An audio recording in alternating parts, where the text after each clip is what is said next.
Hello friend, જય માતાજી, જય દ્વારકાથી. સ્વાગત છે તમારા બધાનું આજના એક નવા બ્લોગમાં. તો જો બધા જાગી ગયા છે ને બધા નાસ્તો કરવા બેસી ગયા છે અને અમારા ઉગીભાઈ રમવા આવી ગયા છે. જો ઉગી ટાટા કહી દે. Good morning. શું કરશો તું? રમશો કે ટીવી જોશો? શું જોશો ટીવીમાં? હા, પણ શું જોશો ટીવીમાં? ડાયનોસોર. પણ ધીમું બોલ ને. જો મારા કિશુબેન પણ જાગી ગયા છે. જો એ ડાયનોસોર જોવે છે. જો બીજા બે મહેમાન અમારા આવી ગયા છે. જો તનુ ને ભવ્ય. જો લે વયા પણ ગયા. તો કાંઈ નહીં, ચાલો આ બાજુ મારા મમ્મી નાસ્તો કરે છે તો ચાલો આપણે પણ નાસ્તો કરી લઈએ હવે ને પછી હું તમને મળું. બન્યા રહેજો આગળના બ્લોગ. હેલો ફ્રેન્ડ, તો જો બધું કામ કરીને કમ્પ્લીટ થઈ ગયું છે, ફ્રી થઈ ગયા છે ને હવે આપણે બનાવવાની છે રસોઈ. તો ચાલો આપણા મમ્મીને પૂછીએ કે શું રસોઈ બનાવવાની છે. એ જો આ બાજુ લસણ ફોલે છે તો પૂછીએ ચાલો શું રસોઈ બનાવવાની છે. રસોઈમાં છે આજે દાળ ભાત છે અને મગની દાળ કોરી છે અને રોટલી છે સાથે છાશ પાપડ સલાડ અને કેક. તો જો એ લસણ ફોલે છે અને આ બાજુ જો મેં બનવા મૂકી દીધું છે બધું. તો ચાલો હવે આપણે રસોઈ બનાવી નાખીએ અને રસોઈ બનાવીને તમને મળું. અને મારા કૃષ્ણાબેન કંઈક ગયા હશે નીચે રમવા માટે. તો કાંઈ નહીં, ચાલો હવે આપણે રસોઈ બનાવી નાખીએ ને પછી આપણે મળીએ. ચલો ફ્રેન્ડ, તો જો બધું જમવાનું બની ગયું છે. તો જો મગની દાળ બનાવી છે, આ બાજુ દાળ ભાતની દાળ, પાપડ, રોટલી ને કેરી શાક. જો બધા બેસી ગયા છે જમવા ને દાળ ભાત સાથે. તો ચાલો તમે લોકો પણ બધા જમવા.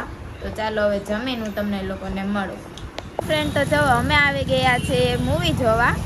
તો જો ટોકીસ જો કતારગામ હવે આવ્યા છે અમે મૂવી જોવા. તો કાંઈ નહીં, ચાલો હવે આપણે મૂવી કયું જોવાનું છે એ અંદર જઈને ખબર પડે. બન્યા રહેજો આગળના બ્લોગમાં, હું તમને બતાવીશ કે અમારે કયું મૂવી જોવાનું છે. તો ચાલો હવે આપણે અંદર જઈને મળીએ.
અમે મૂવી જોઈને આવી ગયા છે ઉગતાપુરના મેરડીમાના દર્શન કરવા.